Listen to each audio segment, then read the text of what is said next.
Peuple de Dieu, je vous bénis. Peuple de Dieu, je suis content ce soir de pouvoir me tenir encore une fois devant vous, afin de pouvoir traiter d'un autre thème avec vous. Aujourd'hui, je me mets à cœur de traiter un thème relatif au mariage, un thème relatif à la vie à deux. Le thème que je me mets à cœur ce soir, s'intitule Les besoins de la femme dans le cadre du mariage. Encore une fois, je répète, les besoins de la femme dans le cadre du mariage. Il est important que nous, hommes, connaissons les besoins de la femme avant de nous engager dans le mariage. C'est qu'il est important de savoir. Il faut connaître que la femme a beaucoup de besoins. La femme a d'énormes besoins. Mais ce soir, Dieu me met à cœur d'en retenir que 5 besoins majeurs de la femme. Et je dirais une chose qui est simple, femme heureuse égale à mariage heureux. Lorsque l'homme tient compte des besoins fondamentaux de la femme, lorsque l'homme tient compte des besoins majeurs de la femme, le mariage ne peut être qu'un havre de paix. Le mariage ne peut être qu'un tremplin de bonheur. Le mariage ne peut être qu'un étang, j'allais dire, de gaieté. Donc il est important pour l'homme de pouvoir se cultiver quant aux besoins de la femme et d'y répondre favorablement afin que le mariage soit est de façon générale une ambiance bon enfant. Que Dieu vous bénisse. Donc, je disais tantôt que ce soir, les besoins de la femme dont je vous parlerai s'articulent autour de 5 besoins majeurs. Le premier besoin que je pourrais citer, la femme a un besoin d'être admirée. Oui, la femme a un besoin d'être admirée. Ça, il faudrait que tout homme sache cela. Un besoin d'être admiré. Pourquoi? Parce que c'est la première chose que la femme a connue sur terre. La Bible nous parle dans le livre de Genèse 2, le verset 23, d'une chose formidable. Genèse 2, le verset 23 dit une chose, que lorsque Dieu créa la femme, Dieu envoya la femme vers Adam. Adam était plongé dans un sommeil. Lorsque Adam se réveille et qu'il voit en face de lui une créature, une belle, une merveilleuse femme, la première chose qui ressort dans la bouche d'Adam, c'est de dire: os de mes os, chair de ma chair. Cette fois-ci, on t'appellera femme. Donc, Adam se met à admirer Ève. Adam se met à admirer cette créature-là qu'il voit, parce qu'elle est frappée d'une beauté candide, parce qu'elle est frappée d'une beauté extraordinaire, d'une beauté féerique. Donc, le premier réflexe que Adam a, c'est de pouvoir admirer Ève. Et ce réflexe-là doit aujourd'hui être inné chez les hommes, parce que la femme a un besoin d'être admirée. Il est important lorsqu'on vit avec une femme, il est important lorsque on présage se marier, de développer en nous, en tant qu'homme, ce réflexe-là, de toujours dire des mots doux à la femme, de toujours admirer la femme, de toujours lui placer un mot gentil, de toujours lui faire des éloges, parce que la femme a vraiment ce besoin-là. Et elle voudrait bien que ce besoin-là soit comblé par ce réflexe-là quotidien de l'homme quand elle lui dit tu es belle, quand elle lui dit tu es la plus merveilleuse des femmes que j'ai épousées, quand elle lui dit tu es une fée, quand elle lui dit tu es une princesse, la femme adore le fait qu'on puisse l'admirer. Donc le premier besoin, le besoin primordial, capital, elle dit dont la femme a besoin, c'est de pouvoir simplement l'admirer. De pouvoir simplement l'admirer. Et homme, ne vous pouvez pas de le faire. Marie, ne vous pouvez pas de le faire. Faites cela sur une base quotidienne. Faites cela sur une base régulière. Admirez la femme. Admirez votre femme. Appréciez votre femme. Appréciez celle avec qui vous vivez. Donnez-lui des éloges. Ne cessez de le faire. Parce qu'une chose que vous devez comprendre, quand vous ne le faites pas chez vous à la maison, d'ailleurs les collègues le font, d'ailleurs les amis le font. Et la femme se trouve parfois blessée de savoir que l'homme avec lequel elle vit ne l'admire pas, ne l'apprécie pas, ne lui fait pas des éloges. Pourtant d'ailleurs les collègues le font. Donc comprenez que le premier besoin de la femme, c'est qu'on puisse l'admirer. Amen. Le deuxième besoin de la femme, c'est qu'on puisse l'aimer et la choyer. Aimer la femme et la choyer. La Bible est claire. La Bible dit une chose en Éphésiens 5, le verset 25. Marie aimez votre femme comme Christ a aimé l'église et s'est livré lui-même pour elle. Regardez bien, ici ce verset est lourd de sens. La Bible dit d'aimer, Marie, aimez vos femmes. Et regardez bien ici la charpente de cette phrase, l'ossature de cette phrase, la morphologie de cette phrase. Regardez bien, la phrase ici est animée d'un verbe qui est à l'impératif. Donc ici, Dieu nous donne une recommandation. Dieu nous donne une consigne. Dieu nous donne un ordre. Et Dieu nous emmène vivement à pouvoir aimer nos femmes. Aimer nos femmes. Et ici, il y a une analogie, il y a une comparaison qui est faite. Aimer la femme comme Christ a aimé l'église et s'est livré lui-même pour elle. Regardez bien, nous étions des pécheurs. Nous étions des voleurs. Nous étions des masturbateurs. Nous étions des brigands, des truands, des vagabonds. Nous étions très méchants, très perdus, égarés. Mais la Bible dit que Christ s'est livré pour nous, afin qu'aujourd'hui nous soyons sauvés, afin qu'aujourd'hui nous soyons délivrés.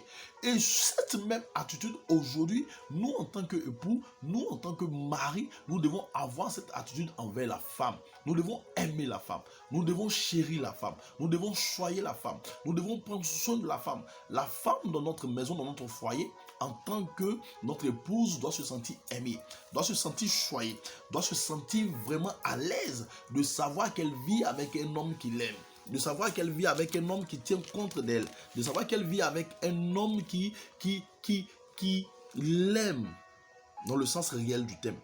Vous comprenez? Et allons-y dire que aimer, c'est poser des actes qui vont dans ce même sens-là. Aimer, c'est poser des actes louables, des actes qui confessent simplement auprès de votre femme que vous l'aimez. On ne peut aimer sans poser des actes. Voilà pourquoi Dieu a donné son Fils pour nous. La Bible dit que Dieu a tant aimé le monde qu'il donna son Fils pour nous, afin que quiconque croit en lui ne périsse point, mais qu'il ait la vie éternelle. Donc comprenez que nous, en tant qu'époux, nous devons être ce sacrifice-là qui permet à notre femme de se sentir aimée. Ce sacrifice-là qui permet à notre femme de se sentir choyée, de se sentir heureuse dans le foyer dans lequel elle est. Donc, frère, ami, homme, lorsqu'on s'engage dans le mariage, il faut être prêt à aimer sa femme. Lorsqu'on s'engage dans le mariage, il faut être ce sacrifice-là qui emmène la femme à se sentir aimée, choyée à tout moment, à toute occasion, favorable ou non. On ne manifeste pas son amour à sa femme dans une circonstance particulière. On manifeste son amour à sa femme dans toutes les circonstances. Que ce soit favorable ou défavorable, notre femme doit se sentir aimée. Donc frère, donc homme, si cela n'est pas de ton réflexe, si cela n'est pas de ton ressort, je pense qu'il faut réfléchir bien avant de s'engager dans le mariage. Il est important que notre femme se sente choyée. Il est important que notre femme se sente, et elle est dit, mignadée. Il est important que notre femme se sente pouponnée, qu'elle se sente vraiment aimée dans tout le sens réel du terme. Amen. Il faut avoir cette attitude-là. Il faut développer cette attitude-là dans le mariage, dans la vie à deux, afin que notre femme ressente, elle est dit, cet amour-là au plus profond de son être. Que Dieu vous bénisse. Chérie, s'il te plaît, tu peux venir? Tu peux venir, s'il te plaît? Voilà, pendant que je suis en train de faire cette vidéo, je pense à toi. Je pense à toi, je pense à toi. Et je voudrais t'offrir cette fleur, ce bouquet de fleurs pour te témoigner de mon amour. Voilà, encore une fois, je t'aime, encore une fois, je t'aime, je t'aime, je t'aime. Et puis voilà, tu es une personne qui me donne tout le temps d'être heureux dans la vie. Allez, que Dieu te bénisse. Merci bien chérie. Donc il est important que sa femme se sente aimée. Il est important que sa femme se sente choyée. Et ça, je vous encourage, chers hommes, je vous encourage, chers amis, à manifester à votre femme un amour sans faille, un amour indéfectible, un amour qui n'a point de fin. Manifestez incessamment de l'amour à votre femme, qu'elle se sente choyée, qu'elle se sente aimée. Amen. Et le troisième besoin de la femme, c'est le besoin d'être considérée et respectée. La femme a besoin d'être considérée. La femme a besoin d'être respectée. Apprenons à respecter nos femmes. Apprenons à les considérer. Apprenons à donner à nos femmes la place qui leur revient de droit dans le foyer, qui leur revient de droit dans la maison, qui leur revient de droit dans notre vie. La Bible est claire dans le livre de Philippiens 2, le verset 4 que je lis, que chacun de vous, au lieu de considérer ses propres intérêts, considère aussi ceux des autres. Amen. Donc, il est important que nous, hommes, il est important que nous, maris, nous considérons a priori les intérêts, a priori notre femme. Il est important de prendre soin de notre femme. Il est important qu'elle se sente vraiment, elle a dit considérée, qu'elle se sente considérée dans le foyer, qu'elle se sente respectée. Et arrêtons parfois de dire un peu n'importe quoi à nos femmes. Arrêtons parfois de crier sur nos femmes. Arrêtons parfois de les injurer. Arrêtons parfois d'apprécier notre femme lorsque nous sommes en compagnie de notre femme. Arrêtons parfois de rabaisser notre épouse, notre femme. Notre femme est celle que Dieu a choisie pour nous. Notre femme est l'unique et elle doit se sentir unique dans notre vie. Elle doit se sentir la plus considérée, la plus unique en fait dans notre vie, afin de se sentir, elle a dit, aimée par son homme. Donc la femme a un besoin d'être considérée, la femme a un besoin d'être respectée. Et cela doit faire partie du réflexe de l'homme, de pouvoir respecter, de pouvoir en toute occasion favorable ou non considérer sa femme. Apprenons à considérer nos femmes. Apprenons à les considérer. Car cela y va aussi de notre réputation. Apprenons à le considérer et en le faisant, la femme se sent bien, la femme se sent heureuse et la femme nous permet de pouvoir avancer, nous permet de pouvoir évoluer dans notre vie. Amen. Donc ici, je reprends encore, la femme a un besoin d'être considérée, la femme a un besoin d'être respectée. Le quatrième besoin que je pourrais citer concernant la femme a un besoin d'être comprise, a un besoin d'être soutenue. Amen. Il est important pour nous hommes de comprendre nos femmes. Il est important pour nous hommes, il est dit d'apporter le soutien qu'il faut à notre femme. La Bible dit dans le livre de Jacques 1, le verset 9, une chose, sachez-le, mes frères bien-aimés, ainsi que tout homme soit prompt à écouter, lent à parler, lent à se mettre en colère. Et je saute jusqu'au verset 20 qui dit une chose, car la colère de l'homme n'accomplit pas la justice de Dieu. Donc, apprenons un temps soit peu à comprendre, à soutenir nos femmes qui sont des princesses, qui sont des merveilles, qui sont des fées pour nous. Apprenons à écouter parfois. Dieu ne nous donne pas l'autorité pour crier. Dieu ne nous donne pas l'autorité pour dominer seulement la femme. Dieu ne nous donne pas l'autorité pour marginaliser la femme. Il est bon parfois de se taire, homme. Il est bon parfois de se calmer. Il est bon parfois de ne pas se laisser emporter par la colère et d'écouter. La communication, c'est un échange. Mais au-delà de l'échange, la communication, c'est apprendre à écouter. Apprendre à écouter, se calmer. Apprendre vraiment à entendre l'autre parler. Il est important d'entendre l'autre parler. Et je pense que nos femmes ont besoin d'être comprises. Nos femmes sont certainement des êtres plus faibles, mais elles ne sont pas inférieures à nous. Certainement, elles pleurent un peu plus vite, certainement elles sont capricieuses, mais il est important pour nous hommes d'apprendre vraiment à comprendre nos femmes.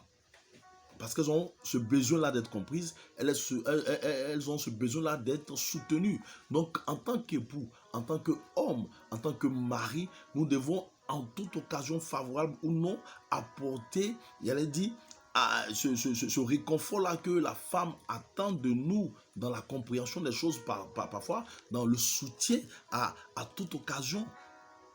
Il faut comprendre que cela est important. Il faut comprendre que cela est vraiment important parce que lorsque la femme est comprise, lorsque la femme est soutenue, ça évite à l'homme pas mal de problèmes parfois. Et il est bon parfois de marquer un arrêt, d'écouter la femme. Regardez bien cette histoire qui me passionne tant dans la Bible. Cette histoire de la femme sunamite et d'Élisée. La femme qui remarque qu'un homme de Dieu a pour habitude de passer à Sunem, elle parle à son mari. Elle parle à son mari et elle dit une chose à son mari. Mon cher époux, faisons en sorte d'aménager une maison pour l'homme de Dieu parce que je sais que c'est un homme de Dieu. Je sais que c'est un envoyé de Dieu. Aménageons une maison en telle enseigne que quand il passera par là, il puisse se reposer. Son homme qui accepte, la maison est aménagée. Mais ils avaient un besoin. Ils avaient un besoin dans cette maison-là. Il n'y avait point d'enfant. Mais à partir du fait que l'homme a écouté sa femme, que la maison a été aménagée, la Bible dit qu'un miracle s'est produit. La Bible dit qu'un miracle s'est produit. Et Élisée, de par ses intercessions, par sa prière, a fait en sorte que cette femme-là tombe enceinte et qu'elle puisse enfanter. Or, son mari était avancé en âge. Donc, comprenez qu'il est important d'écouter la femme. Il est important parfois de se taire en tant qu'homme parce que nous ne sommes pas les seuls à pouvoir parler, nous ne sommes pas les seuls à pouvoir dominer, nous ne sommes pas les seuls à pouvoir nous faire entendre. Parfois, il est important de se taire. Il est important de se taire et de comprendre la femme. Et surtout lorsque nous avons une femme de bon sens, comme Abigail, qui a évité le pire à son mari Nabal. Lorsque nous avons une femme de bon sens, il faut comprendre que c'est une grâce de la part de Dieu. Donc parfois, apprenons à écouter la femme, apprenons à nous calmer, apprenons à nous taire. Et le dernier élément que je pourrais citer ce soir, c'est le besoin d'être protégé et sécurisé. La femme a un besoin d'être protégée. La femme a un besoin d'être sécurisée. Amen. Et je vais lire ce verset-là en 1 Pierre 3, le verset 7. Marie, montrez à votre tour de la sagesse dans vos rapports avec vos femmes comme avec un sexe plus faible. Honorez-les. Honorez-les. Et j'en passe. Et le verset suivant d'une chose qui me frappe, honorez-les. Et à la fin, afin que rien ne vienne faire obstacle à vos prières. Donc comprenez que lorsque nous maltraitons nos femmes, lorsque nous ne prenons pas soin de nos femmes, lorsque nous ne les protégeons pas, lorsque nous ne créons pas un cadre de sécurité pour nos femmes, cela peut être un obstacle à nos prières. Cela peut être un obstacle à nos vœux, à nos souhaits, à nos désirs, à nos attentes. Parce que la femme est sacrée. Parce que la femme est vraiment sacrée aux yeux de Dieu. Donc il faut comprendre qu'il est important de protéger. Je pense que l'autorité que Dieu nous donne, ce n'est pas pour crier sur la femme. L'autorité que Dieu nous accorde en tant que chef de famille n'est pas pour brimer la femme, n'est pas pour marginaliser la femme, n'est pas pour assujettir la femme. Mais cette autorité-là, Dieu nous la donne afin de pouvoir protéger notre femme, afin de pouvoir être un bouclier, une cuirasse, afin de pouvoir être, il allait dire, cette sécurité-là dont elle a besoin. La femme a besoin d'être protégée. La femme a besoin d'être protégée. Apprenons à protéger nos femmes. Apprenons à garder nos femmes de beaucoup de choses, vous comprenez. Surtout en Afrique, en fait. Parfois, la belle famille se mêle du mariage. Apprenons à protéger nos femmes contre parfois ces belles-là qui ne comprennent rien. Voilà, qui veulent forcément avoir raison sur nos épouses. Apprenons à protéger la femme. Il est important de le faire. Il est important de comprendre ces choses-là. Et je pense qu'une femme qui se sent en sécurité, une femme qui se sent, elle a dit protégée, ne peut que donner du meilleur à son époux, ne peut que rendre son mari heureux. Ce soir, je voudrais m'arrêter là. Par rapport aux 5 besoins majeurs de la femme. Mais, chers amis, chers hommes, comprenez une chose, qu'un mariage florissant ne vient pas en un jour. Un mariage florissant, c'est un travail de longue haleine. C'est un travail d'équipe. C'est un travail sérieux. Et les fruits, plus tard, sont succulents. Apprenons à honorer nos femmes. Apprenons à respecter la femme. Apprenons à considérer nos femmes. Apprenons à admirer nos femmes. Apprenons à aimer, à choyer, à couver à nos femmes. Apprenons à nos femmes d'être heureuses auprès de nous. Ayons cette attitude-là. Parce qu'une chose qui est plus importante, l'Église de Dieu se base beaucoup sur le couple. Faisons en sorte d'avoir un socle solide, un socle robuste. Honorons nos femmes, aimons nos femmes. Que Dieu vous bénisse.